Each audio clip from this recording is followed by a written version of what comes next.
So in this video, I'm going to be showing you the basics of sampling in Logic Pro X. Sampling is the art of taking recorded audio and manipulating it to create something new, or that's at least arguably the intention one should have going into it. It's rampant in hip hop and pop, but it's in other genres too. I won't go over everything because Logic Pro is incredibly dense, once again, and I would take hours to try and explain all of it, but I'll show you some tools and tricks that you can use to get a head start on the learning curve or expedite your process a little bit. So as I was thinking about the most streamlined way I could teach how to sample in Logic, I figured the easiest way would be to hear a beat and reverse engineer it essentially, so I could demonstrate both the basics and offer you a culmination of the moving parts that go into making it. So like I said in the first video on Logic, I would suggest that you choose a template for your master track. It's a lot easier than dealing with all the compressors, channel EQs, sound quality stuff that you'd have to tinker with throughout the mix. It's easier to just start from a template. So I'm going to start here with chopping a sample. What you're going to do is from the media library, you're going to choose the song that you would like to sample. Here I chose just some Japanese song that I stumbled upon. I don't know much about it. But what you would do here is, if there are other tracks in the mix, you would solo your sample and you would play it and you'd try to determine which parts of the sample that you'd want to chop and you'd want to manipulate. So for example, here in this one, what I did was I played about the first 20 seconds of it, and then I sampled about the first 20 seconds of it.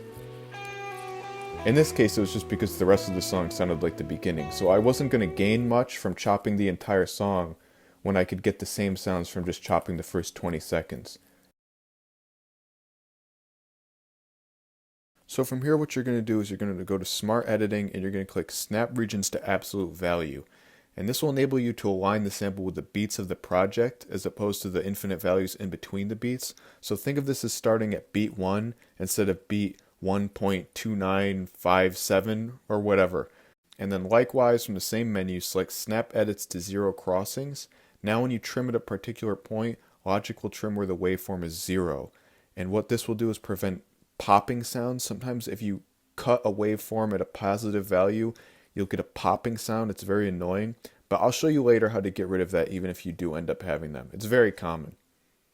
So from there, you're going to enable flex editing. That's the little symbol that looks kind of like a DNA helix. At least that's what it looks like to me. I think it's actually probably an audio waveform, but that's really not important. So then what Logic will do is it will create automatically generated transient markers. That's what all those grayed out markers are.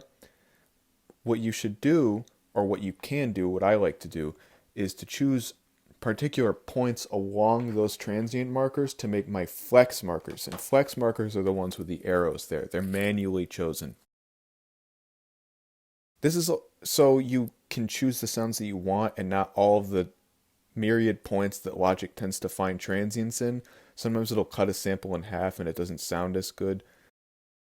So then what you're going to do is you're going to right click and you're going to click Slice at Flex Markers, and that will cut the track up for you and you'll see all of the parts of the sample that you want to have. Here I'm just deleting a blank spot. It's good to delete some of the portions that you don't end up wanting.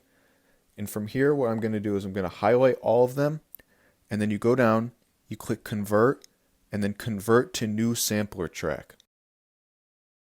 Name it something meaningful to you, and then Logic will create an EXS24 file for you with the samples that you chose. So now I can use this, and here are my samples being played.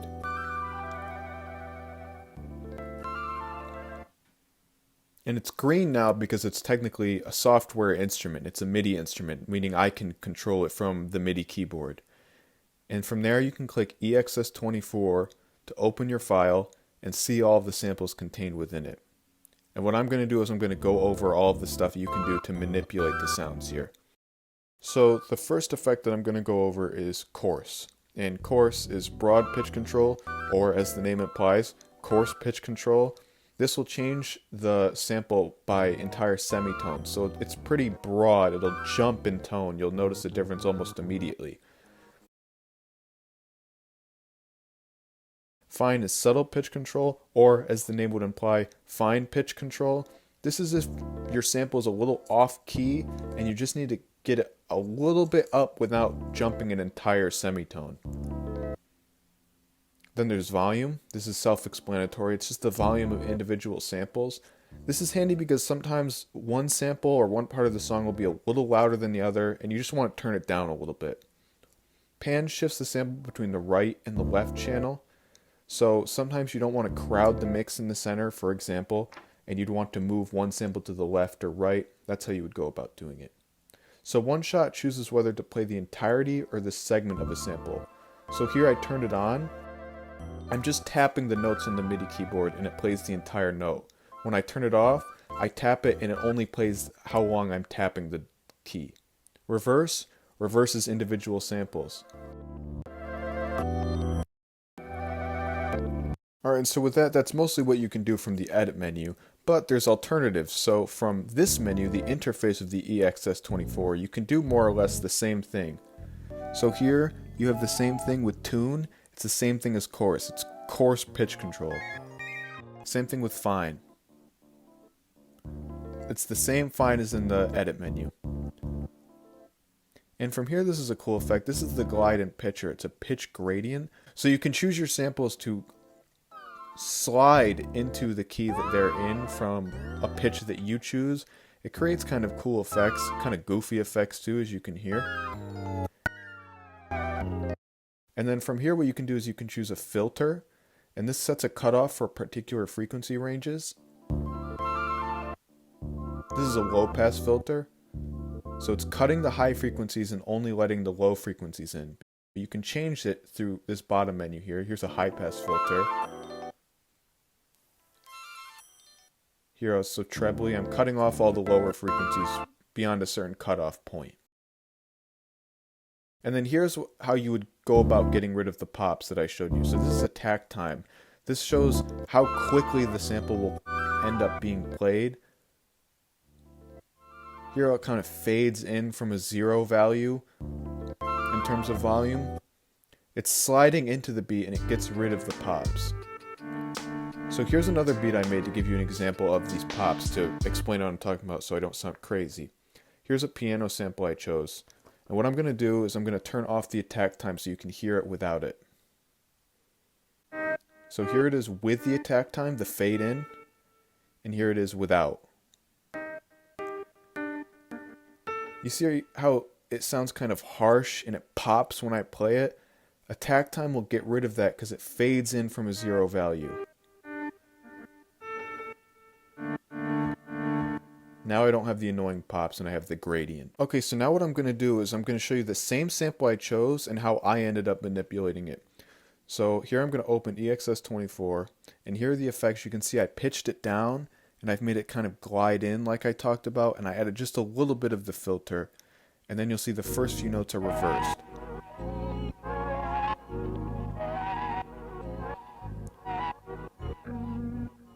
So this is the same Japanese sample that I played from the beginning. I've just modified it through EXS24.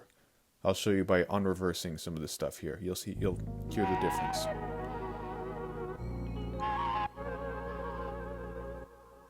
So now I'm going to show you how to chop drums. And chopping drums is very similar to how I chopped the sample. So here's my drum sample.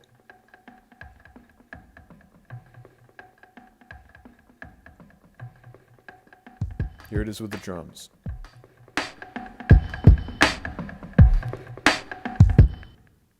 So now I'm going to show you how I achieved that sound but by chopping it. So I went to the media library and I went to my sample folder. Eventually, at some point, you're going to have so many samples that it's going to behoove you to just have your own sample folder. So here I have my own folder, Jake's Breaks. That's me, Jake, and these are my breaks. And you'll recognize this from Hotline Bling if you know that song. It's the same drum sample.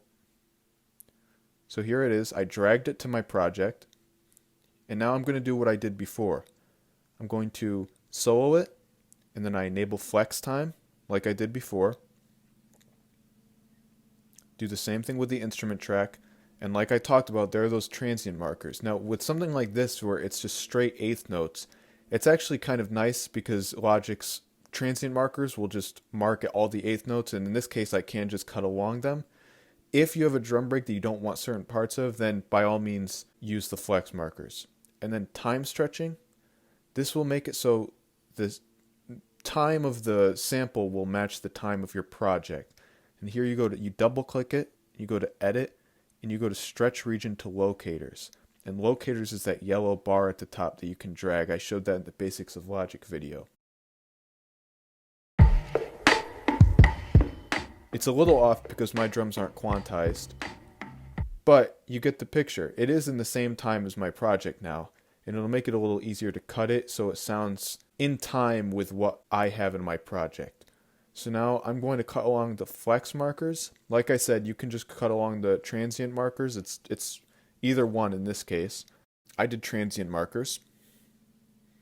You turn it off. You've had all your chops here. You highlight them all, and just like before, you go to convert and then convert to new sampler track. It'll do the same thing. It'll bring it into the EXS24, name it something meaningful to you so you don't forget where it is. And now you have your drum sample. And with the MIDI keyboard, you can play it, because you'll be able to control it from your keyboard. You don't need that green automatic track it creates for you. So here what I did, I'll show you what I just pitched everything down a little bit. Added some delay, and that's the same sample.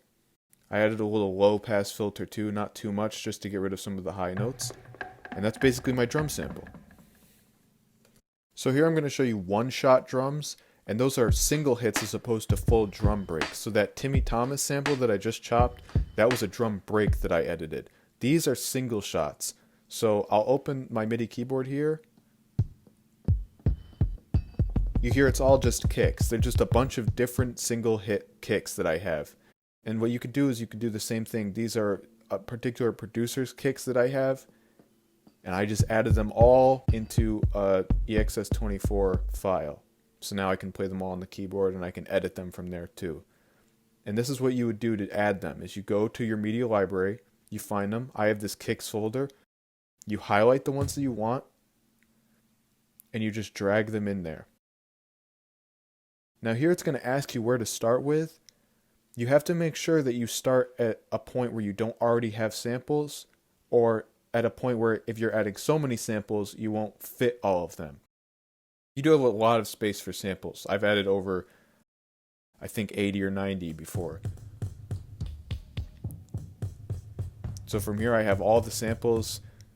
It's very handy to have myriad kicks and snares and hi-hats and what have you to get different kind of sounds for different kind of samples. Some of them don't all fit together. And here I did the same thing for the snares. These are all snares from Jay Dilla songs. They're just one hits. So if you don't want to use one hits through the sampler, you can do it through Ultrabeat too, because Ultrabeat is an actual drum machine as opposed to just a sampler. So it's more oriented for drum sounds. And this is the Ultrabeat here. It's an instrument that you choose from. Here I have some already preloaded. They're just like weird sounds that you could record with a field recorder or something, like somebody smashing a Coke bottle. I'll give you an example of a drum kit. But what you're going to do if you're going to make your own is you're going to go to drum kits and then drag and drop samples. So this will let you create one from scratch. You see I'm playing the keyboard, nothing's coming out. There's no sounds attached to this one yet. So from this here, you're going to load samples into that spot right there, that quadrant. So you're going to click load sample. It'll bring you to the same menu as your media library, but you'll have to manually select where you're pulling them from.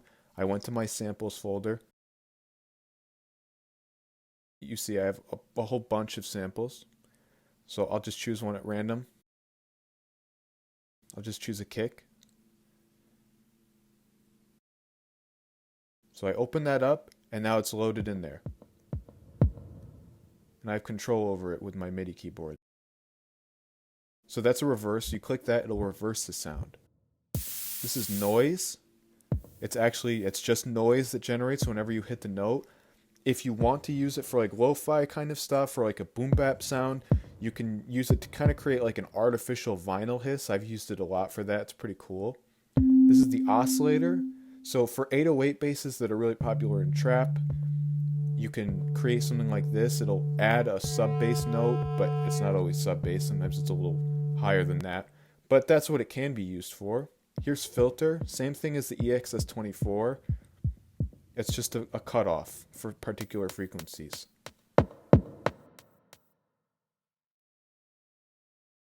And with that, I'll conclude with a disclaimer.